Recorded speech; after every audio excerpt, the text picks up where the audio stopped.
all set.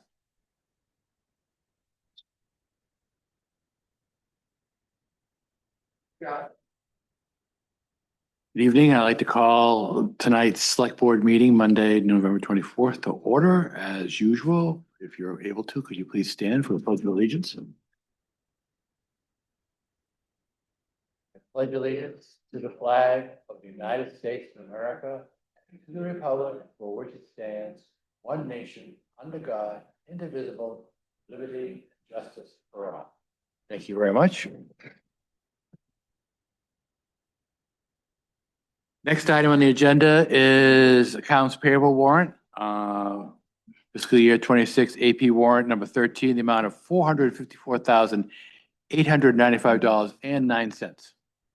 I move that we approve fiscal year 26 AP warrant number 13 in the amount of $454,895.09.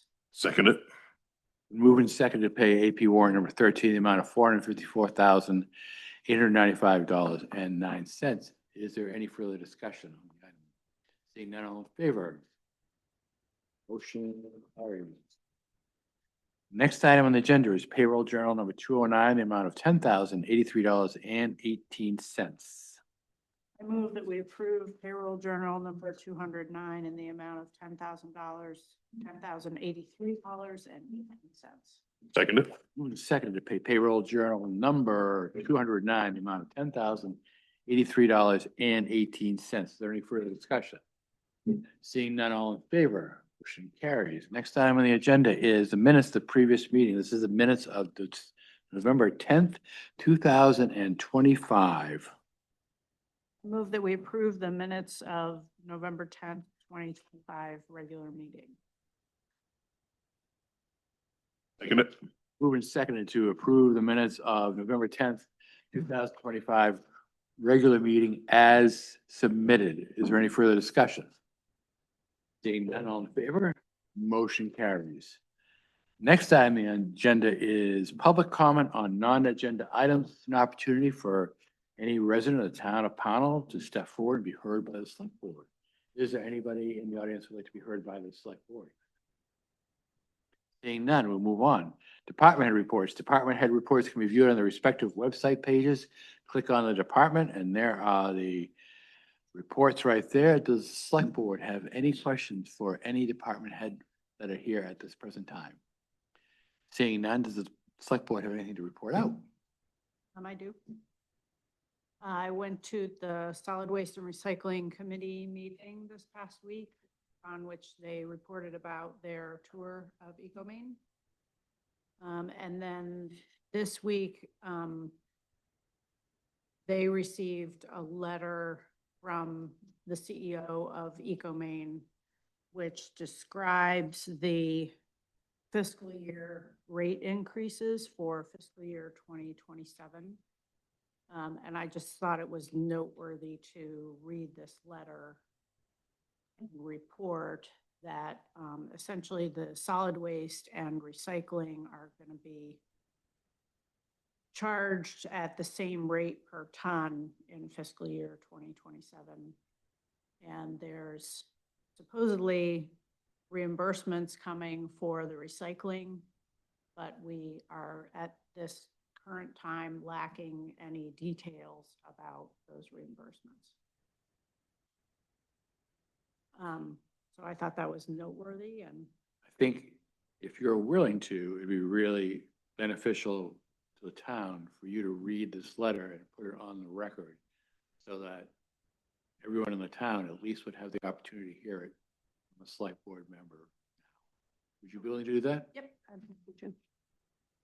Date October 27, 2025, to town managers and administrators from Kevin Roche, CEO, General Manager.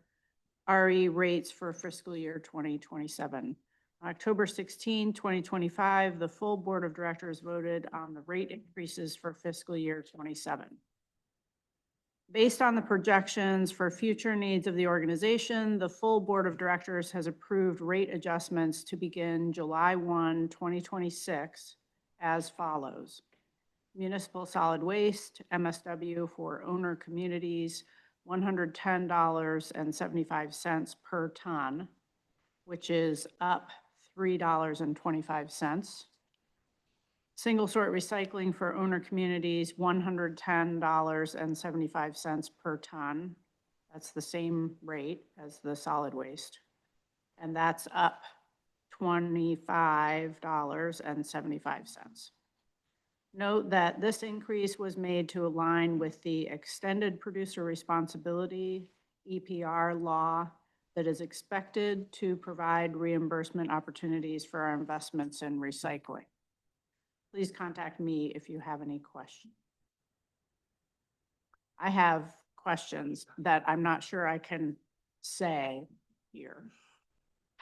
Well, I think you should. I think there are, I mean, I obviously have one question, which would be, what does the extended producer responsibility law, what is that? We're trying to figure that out as well. So we got this report asking if we had joined the stewardship program. So when we asked what it was, nobody could give us any information. So at the tour, the chair of solid waste asked the person giving the tour about this stewardship. And she said, oh, that's coming next year and it will be a reimbursement program. So we believe that that ties into this EPR law. So basically now under this law, there's reimbursement for recycling. So how I read this is, okay, well, towns are going to get money back, so let's just bring the rate up higher, kind of thing is how I'm seeing it play out. So I don't think it's going to actually develop in any cost savings in the long run, other than offsetting this rather large increase in the tonnage amount. But we're waiting on so many details. It's supposed to go into effect next year, and we're not going to have any details about how to enroll in it until sometime the beginning of next year. So we're waiting. So is this a state of Maine? So I could look that up in maine.gov, the extended producer responsibility law. Yes, and the stewardship program is what we're waiting to get all the details of how it's going to play out in the reimbursement portion. Anecdotally, I think I remember conversations about that with some people at the Department of Environmental Protection who said that they're going to be billing the producers of waste. So that would mean that they'd be billing Amazon for packaging. I'm not quite sure how that would trickle down to the town of Pownell. So I think that's where the stewardship program now comes in for the reimbursement portion. But you're right, the EPR is about having better packaging and reduction in packaging and to sort of hit those big retailers. If when we were scanning a little bit today, I remember catching that little bit of a glimpse, but it's kind of this whole unknown right now of where this is all coming in. This letter to me goes against the covenant of Echo Maine, who was established to provide a recycling waste stream for the owner communities. That is part of its charter. This letter here goes against the letter of that charter. So I think, not being on the solid waste committee, what was their response to the letter or the tour? Or they did a huge survey, or are they? The results of the survey are not yet complete. They're working on it. And they did share the results they have thus far. I did not bring that with me, right? They gave a detailed description of the tour and said it was very interesting. And Dan Nelson, the head of solid waste, had as many questions as we do about He did. reimbursement. Okay. Well, thank you for bringing this forward, and anybody who is listening can now be apprised that it's not going to be happy times budget season. Might be the impetus to start looking somewhere else. Between hauling and the lack of recycling opportunities, there's really no reason to stay with Echo Maine. I will say, I think so far, the overwhelming majority of results of the survey from residents from Election Day show that people seem to like the bin. Mhm. We'll see when they like the bin system with no change in the price from the blue top and the black top. Okay, thank you, Kate, Dave. George, anything for the good of the order? Any committee meetings you've been to that? Nope, there hasn't been anything since the last meeting. And, I've been meeting with the road department, but that needs to be, I think, under executive session, so, but I just need to report out that I've been meeting quite a bit with the road department. All right, new business, the AI, artificial intelligence policy draft, the attorney review. So I got some feedback from the attorney and I want to pull up the document so I have all the comments in front of me. I printed you a little bit cleaner copy to try to navigate it a little bit better. And he had some feedback and then we had a phone conversation. I then put some edits in and it's back on his desk again to look at my edits, but I at least wanted to take through what has happened. I've also done some more research on Microsoft Copilot that I want to report about.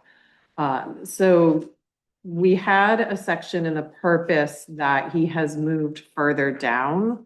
And we'll get to that in a second. We talk about whether we wanted to ask employees to get managerial or select board approval. We've kind of had that discussion and his comments were consider whether there are certain use cases that would balance the inconvenience of soliciting managerial board of approval, whether it outweighs the risk of misuse. For instance, many generic search engines have AI integrated searches like Chrome and Edge. We might want to either create a permission pathway for such uses or indicate they are outside the scope of the policy. So right now I've sort of struck that language out until we kind of determine what we want to do there. So that was one point of discussion. Another point he brought up is we use the term employees exclusively and do not mention volunteers or contractors. Are you intending that in the places where you use this term refers to contractors and volunteers too? And his suggestion was to replace the word employees with just users. And then that covers it. And we have talked about that in the past.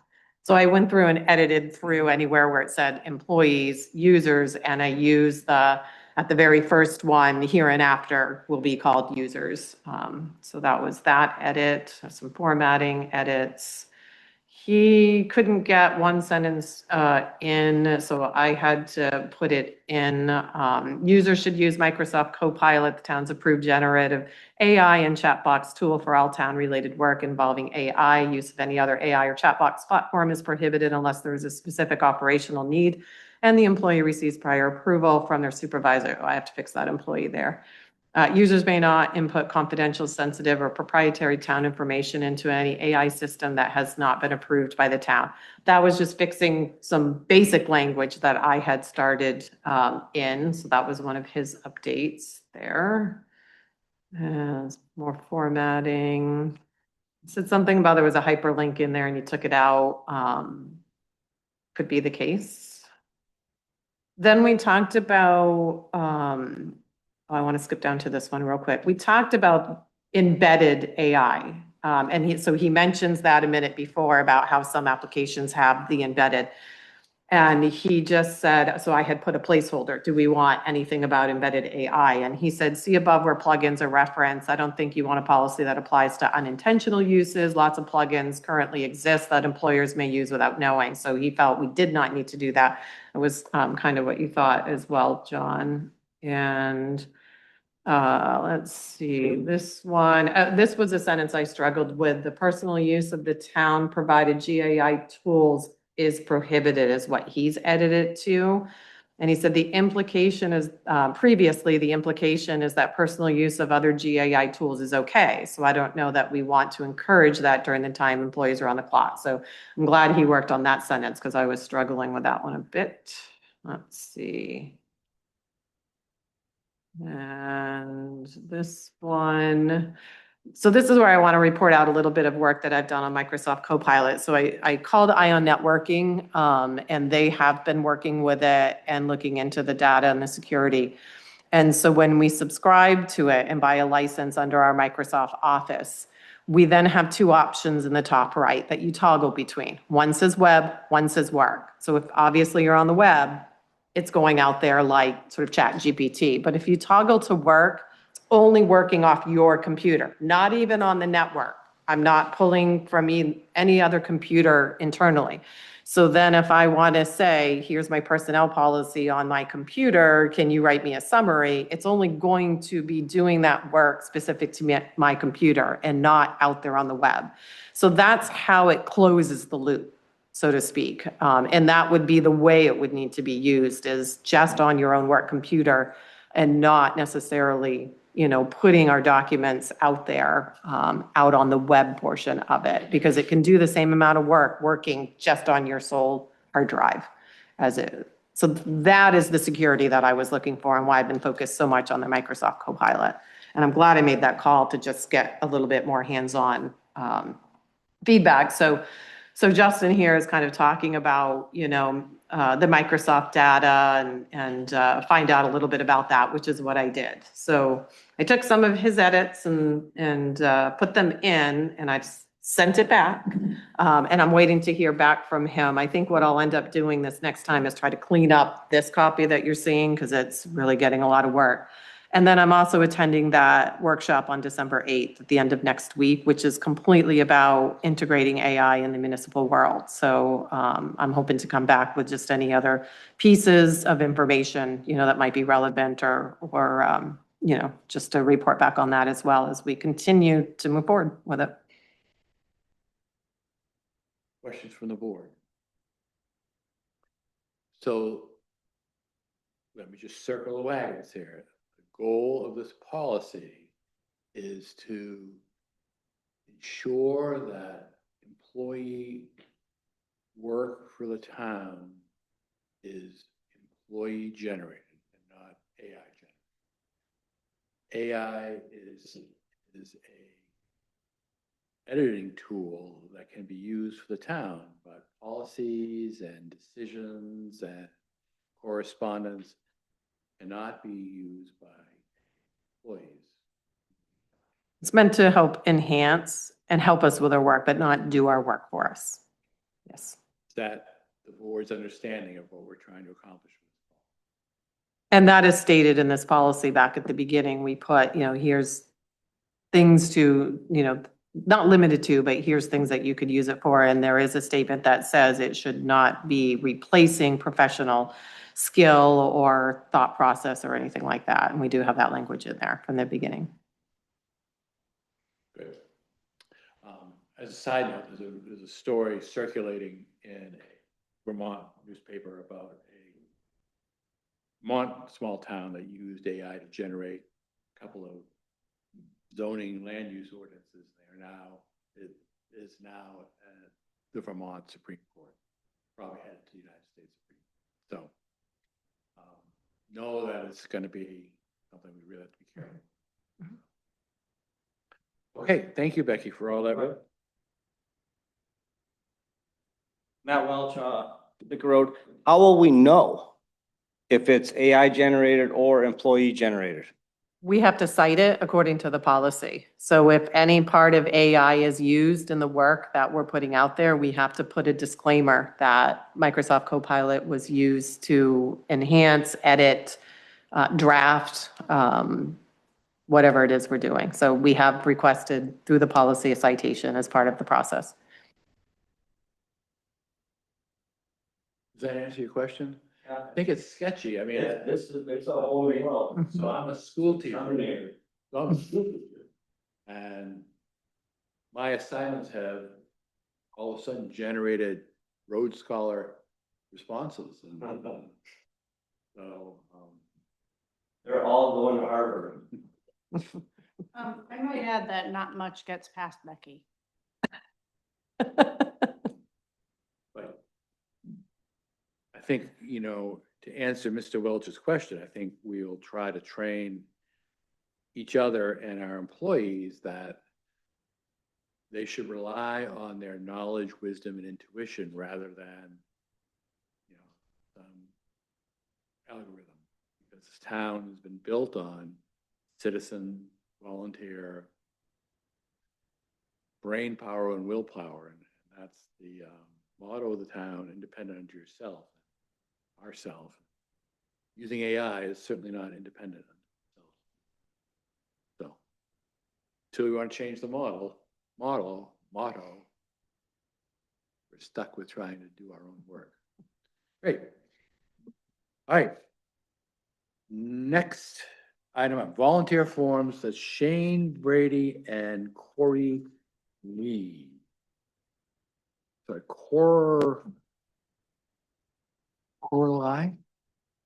Her volunteer form says Coralie, and her email, I believe, is Corey as she signed it.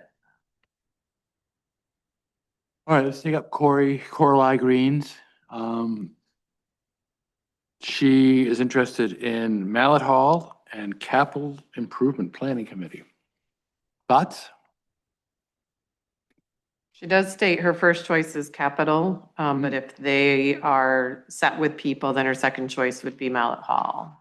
How many? They have 5 on the capital asset planning committee right now. Thoughts?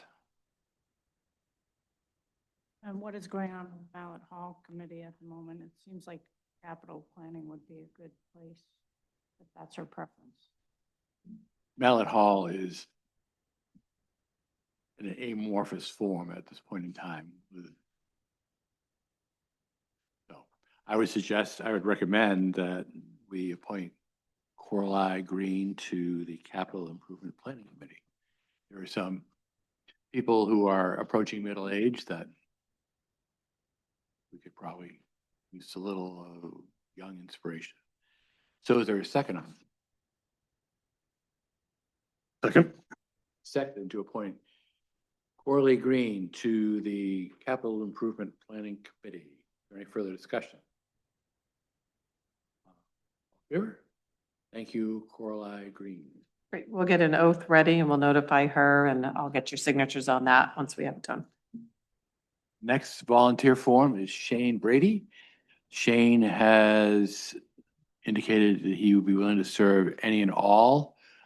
Since Shane is here, which one would you feel?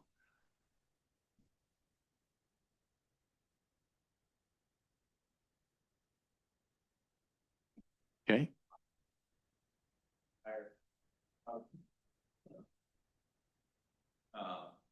Would that be your first choice? Yeah. Okay, so Shane Brady to the Conservation Committee. Any thoughts, questions? We have him right here. Can you speak to your interest in the committee and what you would bring to the committee? I'm the liaison for it, so I'm interested to know. So basically, I think there should be a use and keep Pownell the way it is, but also not just turn every piece of land into a set of trails.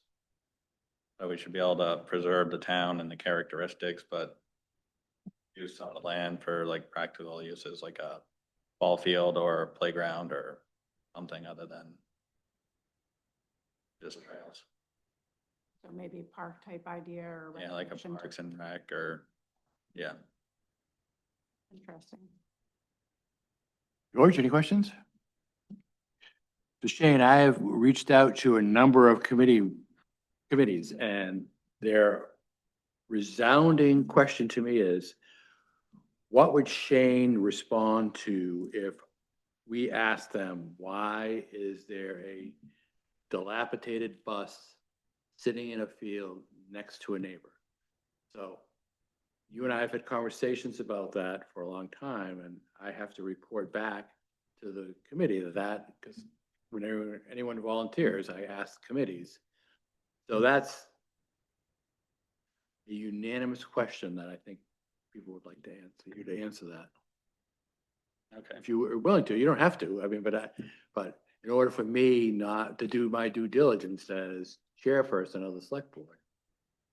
So, to get back to the boss, I feel like I'm a pretty reasonable person.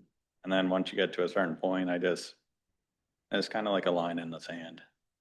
Like the bus didn't show up overnight. It was a couple of years worth of discrepancies and stuff like that. So would you say that the bus was a response to a dispute between neighbors? Yeah. There was an issue with a neighbor mowing roughly 150 feet of our field. And we asked multiple times for it to like get closer to the property line. And that's why the bus showed up. It was probably a year and a half, 2 years after the initial issue. So it wasn't like a spur of the moment thing. Okay. Any follow-up on that? How would you characterize your relationship with your neighbor now? I assume friendly. I wave, they wave. That's about the extent of it. So the second part of my conversations with chairpersons is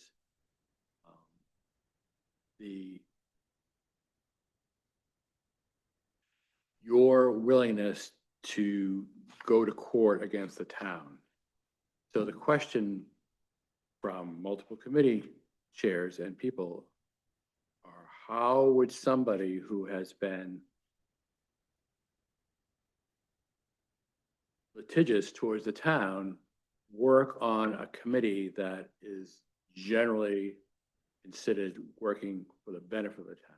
So you've been in court with the town twice since I've been on the committee, and I'm assuming we'll be there again.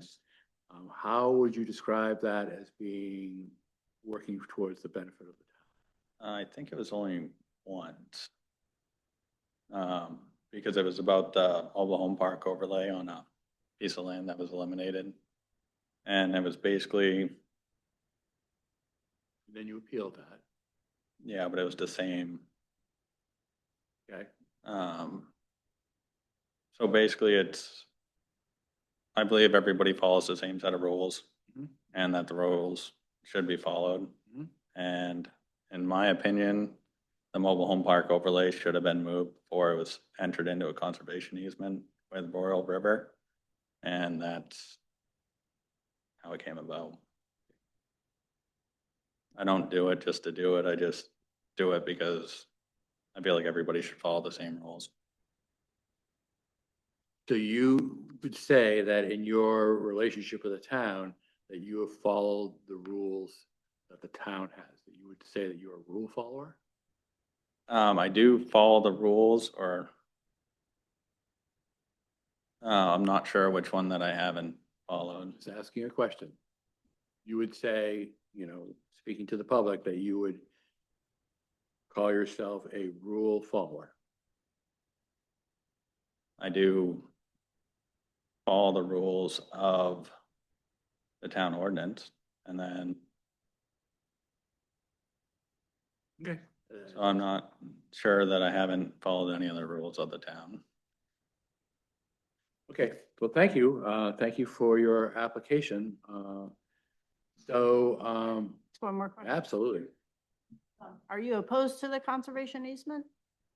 On, The current conservation easement, which is off of town-owned land on Elmwood Road? no, I'm not opposed to that.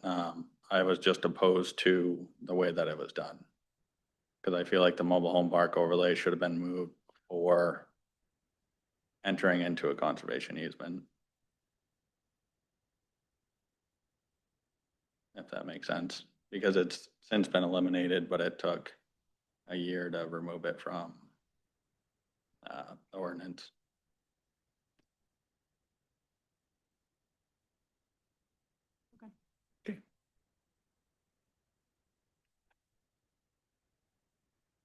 So, hearing that, I'm going to move that we appoint Shane Brady to be a member of the Conservation Committee. Is there a second? Second it. Been moved and seconded to appoint Shane Brady be on the Conservation Committee. Is there any further discussion? Seeing none, all in favor? All opposed? Okay, there are other committees that Shane has, he said any and all, so Shane, if you're able to state another committee now, we'll take that into consideration, or if you want to sit and think about it. I'm already thinking about it. I'm not sure what committees are like. Okay, that would be a question with Becky or. Yeah. Good. Thank you, Shane. Next item on the agenda is RFP submissions for sand and salt shed. Do we have, We did not receive any. So we need to redo the RFP. I think, so we did get some calls. Some people had called and I believe at least one person did come over and do a site work. I think the confusion that they were having is that we were asking for them to do an estimate for a full engineering study and tell us how much the cost was going to be in the end. And when I, said, well, a lot of the bigger companies typically bring an engineer over on the site walk and then are able to just give us a full estimate. It was some smaller firms that we talked to that just aren't as big as ones we're dealing with. So I haven't had a chance to go back and revisit the RFP and see if I can clarify the wording a little bit better. So let me do that and bring an edited version back at the next meeting and then we can get it back out there. forgive me, could you give me an edited version of what you just said? Sure. I'm lost. So the RFP was asking for a firm to do supply us with cost for a full engineering study. So what's it going to cost to have the engineering study? And then what is it going to cost to fix it? And they're saying, well, we don't know the second piece until we do the first piece. So I'm wondering if we need to break it down and then say, okay, well, we want sort of a conceptual plan, an engineering study that says this is how it's going to fix. And then that in turn could go out in an RFP to then solicit bids for the final cost. And we still have time, we should have time to get that done to have a warrant article before the first public hearings, typically in April, so. George, from an engineering point of view, does that make sense to have an engineering study done before the cost? Yeah, that to me makes perfect sense. Kate, do you have any recommendation on it? So why don't we do that? Yeah, I may send that to you, George, and put some lines in and have you just take a peek at it while we're working on it over the next week or two, and then I'll bring one back for the next meeting. Try to. So Yep. That's pretty sure my priority here. Thank you. All right, next item is, thanks, George, for helping on that one. Next time, I say, Civic 101. So I just wanted to bring it back up because Peter had sent an email out about the capacity of the fifth grade class to not be able to help. And I thought that we had maybe already had some conversations about them being able to help. So again, would you repeat yourself? I must. So Peter sent an email to the board a week or two ago that said, hey, the fifth grade class doesn't have the capacity to help in your Civics 101 like we had originally talked about. But I thought that we had already kind of talked with them. Where did he get that information? I don't know. The email was pretty vague and he said, unless you knew someone to talk to, that maybe they would be willing. But I thought we had already kind of worked that out with them. So I'm really bringing it back to the table so we can, Okay, that'll be my homework. okay. Talk to Mrs. Winkler. And I think our initial perspectives was that they would be participating, but not run they were gonna participate as both audience and they'd learn about the town. And maybe he was, They would bring back information from Civics 101, the school. and maybe he's relayed it that they'd be doing like a course on it and they're saying, no, I'm not sure, he didn't elaborate on that. But the other piece, if we wanted to get advertising, we have to kind of start thinking about how many classes the whats and the whens too, so, Did he give any idea about when he'd be available or? no. All right. All right, I'll talk to Mrs. Winkler, Okay, but until we get some, I mean, she's trying to get to design a curriculum for next year. mhm. Till we get some commitment from him as to when the class times are. Pretty hard with grade teacher. Have that out there. All right, so can we table that and bring it back up to next meeting and I will report back out. Yes.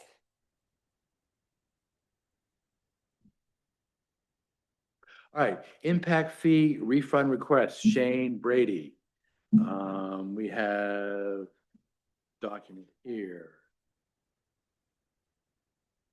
Shane Brady has asked for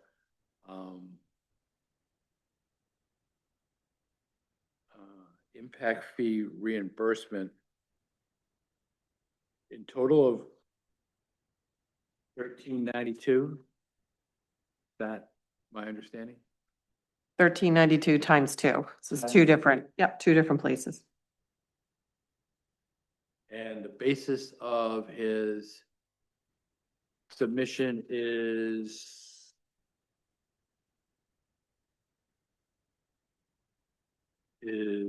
Affordable housing. affordable housing. Okay, so let me read our attorney's response. Or I guess I should read your question first.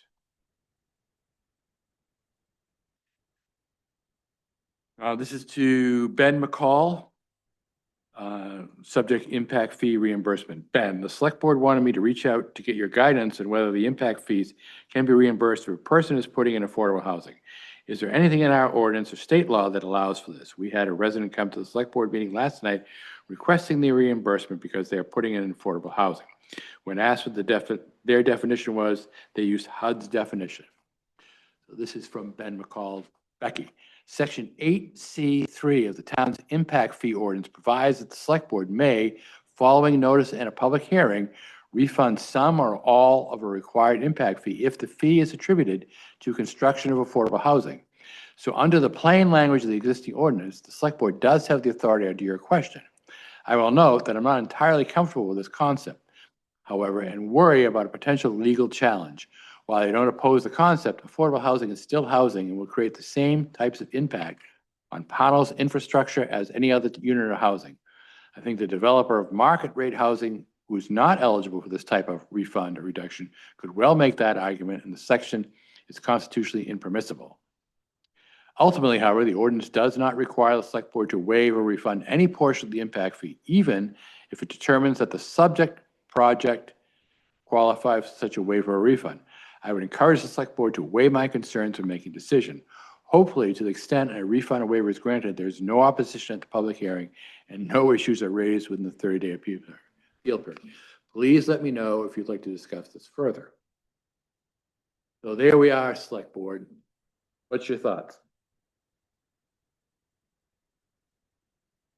My thought is that it sets kind of a precedent, and I think that this is something that I think that we are looking towards more development in this town, and we need to really carefully consider that the impact fees are there to assist with the town infrastructure being able to sustain more people.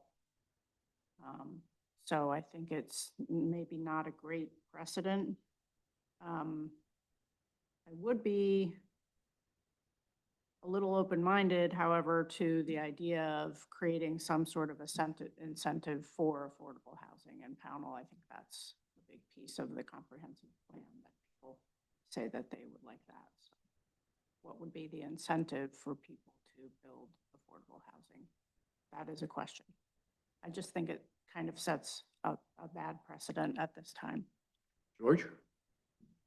I really agree with Kate when she says it's not really a great precedence to be setting because I worry about the legal ramifications from other developers, because as the attorney did say, you know, a house is a house, whether it's affordable or astronomical in pricing, it's still gonna have vehicles, it's still gonna have, residents. So that's kind of my thoughts on it, is I tend to follow that suit. Okay, so what would you say if, and I, you know, and I certainly have similar feelings about most of the things you said, but what would you say, according to the ordinance, we're required to have a public hearing. What would you say about taking this to a public hearing and hearing what the town would like to do with something like this?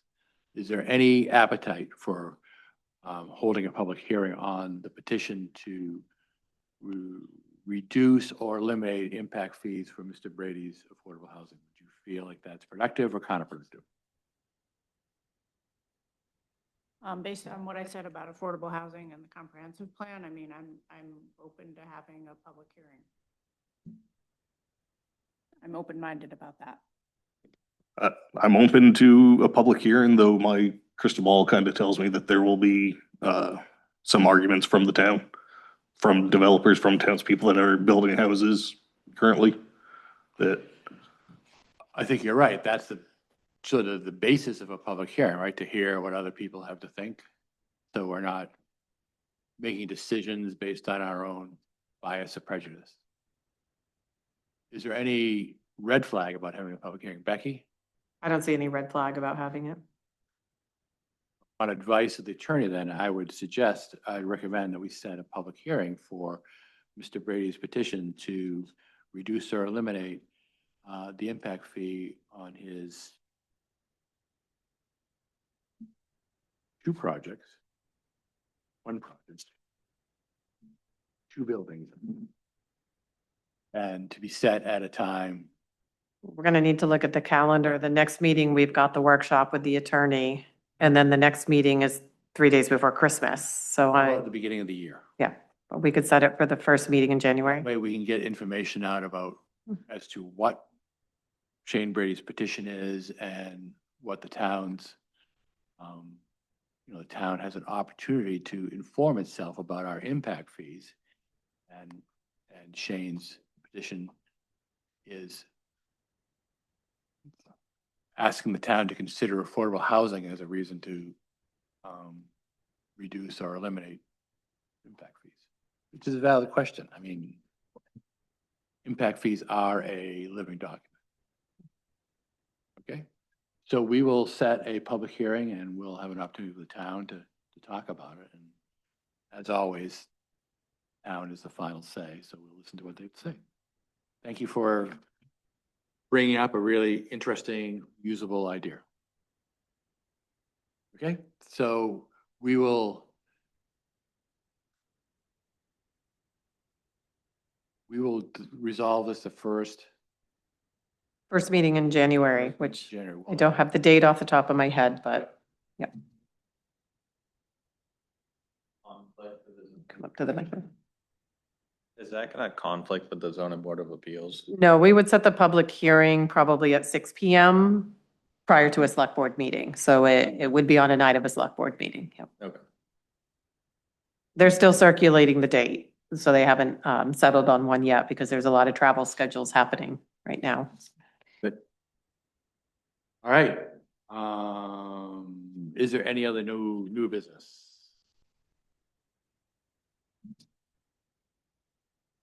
Is there any old business?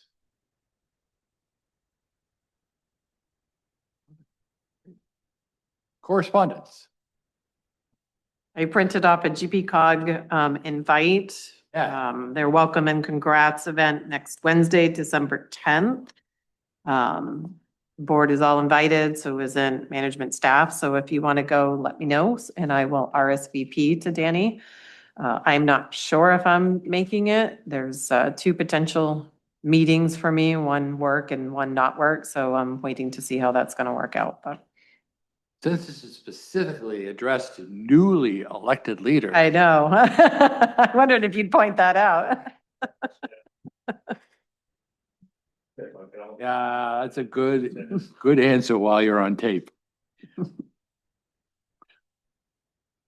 Okay, I will not be attending. So, all right, any other correspondence?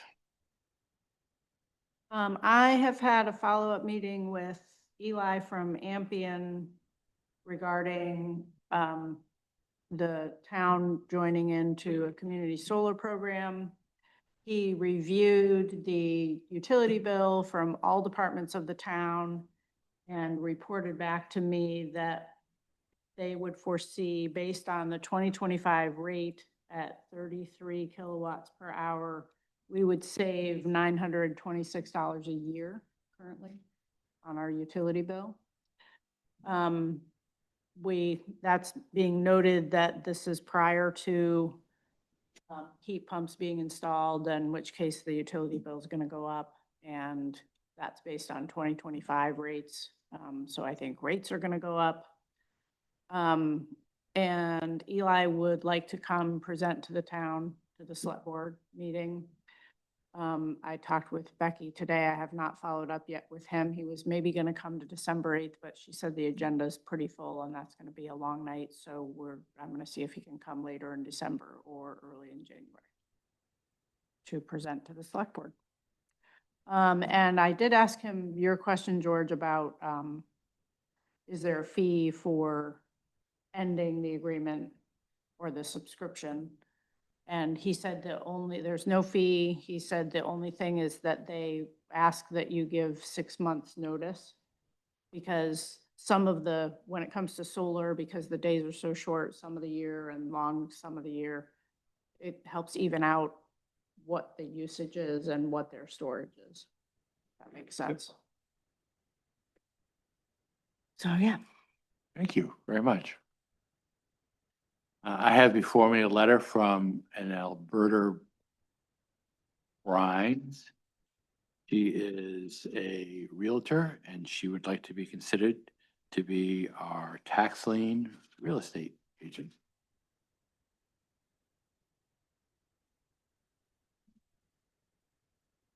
We are required by law now to, Becky, would you just reprise the requirement? So we are required by law to actually list any tax acquired property with a realtor for 6 months if we so choose to dispose of any tax acquired real estate. We have not updated our policy. It's been on my list of policies to update to just include that. We also have not engaged in any partnership with any realtor at this point. It's probably something as we progress, we should consider who we might want to work with down the road if that happens. The state law also changed any amount of money that we get above what is owed back to the town for taxes, legal fees, or advertisement goes back to the owner of record at the time you sold. Before, municipalities were able to keep any amount that was collected above and beyond. So this was all some law changes that happened about a year ago. So in a just recent conversation that I've had with Mr. Brady before the meeting, Shane Brady, Shane asked about the mobile home overlay and made a suggestion that it be considered on the Allen Road near his property, which I will duly note and talk with our code enforcement officer and our planning office. And Shane also asked about the possibility of using town land behind his property as a site for a well. Shane thought it was 25 acres. I'm not quite sure how big that property is. But that property was at one time considered for town to enter into agreement with one of the solar companies to build a solar farm there because it's right next to the power lines. That went nowhere, but still, that's the only thought usage I've ever had. That's a very gullied area there, so to have Mountain Goats install it. But so anyway, that was a couple pieces of correspondence. I have been once again to the RSU 5 Early Education Committee. They're talking about the law that requires towns to identify 3-year-olds and 4-year-olds with IEPs. My interest in the topic is that it was leaked out, they were considering using the Pownell School as a site for a classroom. I have not heard anything about that in my two wonderful, well-spent time with those meetings. We have a meeting coming up that Kate Day has agreed to represent the select board. Will you be at that meeting? Yes, next Wednesday night is the team leadership meetings at 6 PM at their West Street offices. I'll send you a reminder Tuesday, Wednesday morning about it, Kate. What's that? Oh, great. Right, that's all, although even though my phone number is off the town website, I'm still getting phone calls. And I'm not getting are you able to access the Pownell Select Board email? I'm still unable. I thought you were able to get in recently. Now. Huh. I don't know. Yeah, okay. That's all right, I'm sure that. I don't have. Is there any other business? I just had two quick things. The reminder again of FOIA training, December 8th at 5 PM. We talked about if we were going to do food, I can order a couple of platters of some sandwiches kind of stuff. So it's been out there in other committee meetings about food coming, so I think people are interested. The other piece is I wanted to. Yep, I'll get that taken care of. I wanted to request that we have our employee staff Christmas holiday luncheon, December 18th at noon, and to shut the counter down for a couple of hours. We could do that. Okay. Dissension on that? Now that you mentioned that, now that our Christmas tree purveyor is probably not able to do it this year. All right. Does the board think that a municipal tree is still in order? Absolutely. What about Matt? He's sitting right here. Would this be off of town-owned land, correct? Yeah. It goes in a tube out front. I can take care of that. Thank you, Matt. So glad you're here. What was it about? 12 feet high? We'll decorate it if you tube it. 12 feet high. Thank you. All right, then I'm going to call to order executive session per 1 MRSA 4056A personnel matters. Thank you all for attending. Matt, it's good to Thank see you. you. Thank you.